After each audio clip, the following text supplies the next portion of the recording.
remember the day they told me I was crazy. It's burned into my brain, the way their faces twisted with disbelief, the words sharp enough to cut deep. "You're wasting your time," my father barked, voice thick with contempt. "A girl chasing fairy tales.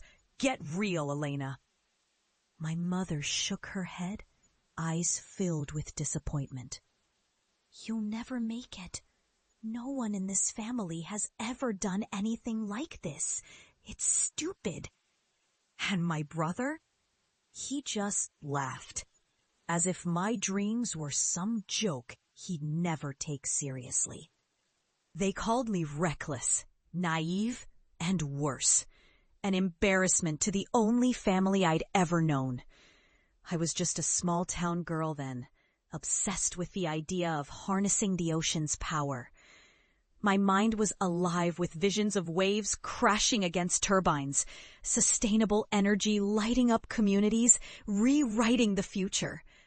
But they saw me as a fool, a dreamer who refused to grow up, a girl who'd never amount to anything.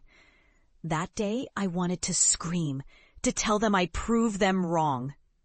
Instead, I clenched my fists and drove the pain deep into my chest.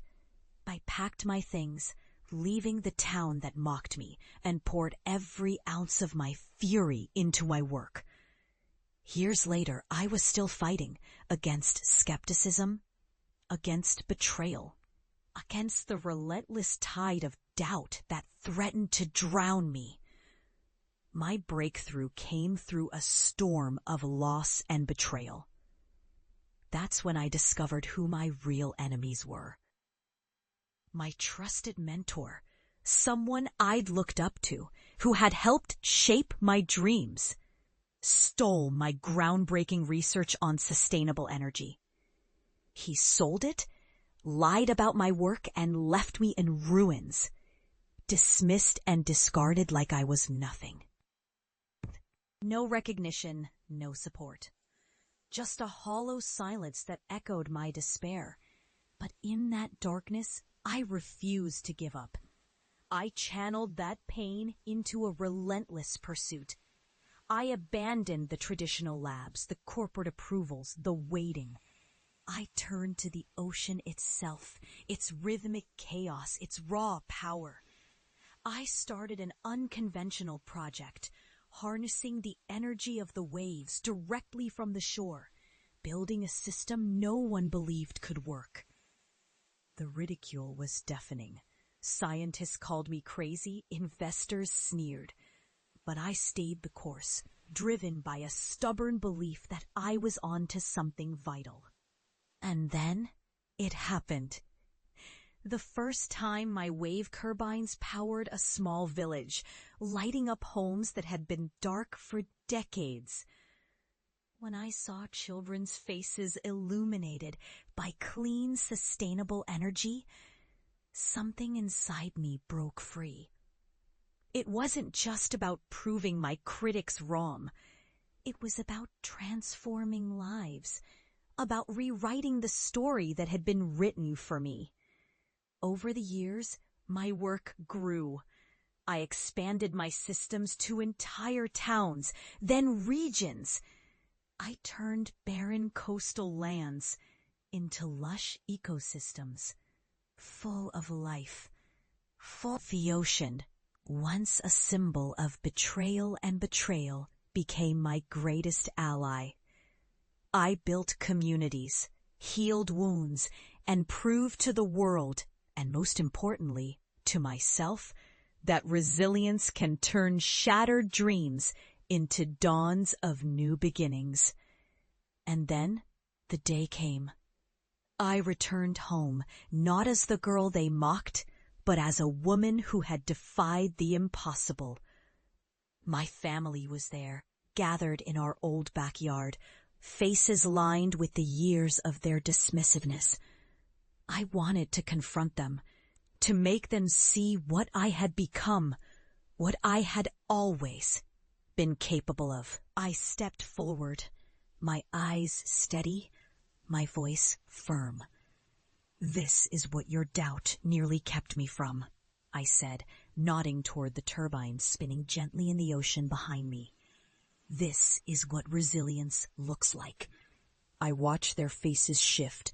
Confusion, disbelief, a flicker of shame.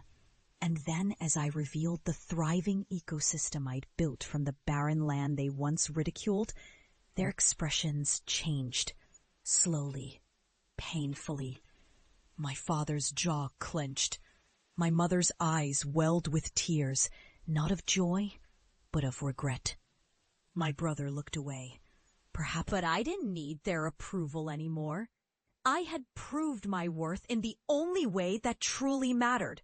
Through tangible change, through the lives I've touched, through the energy I've unleashed.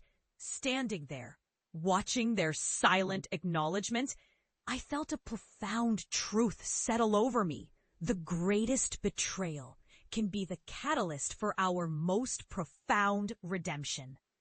Their mockery, their disbelief had fueled my fire.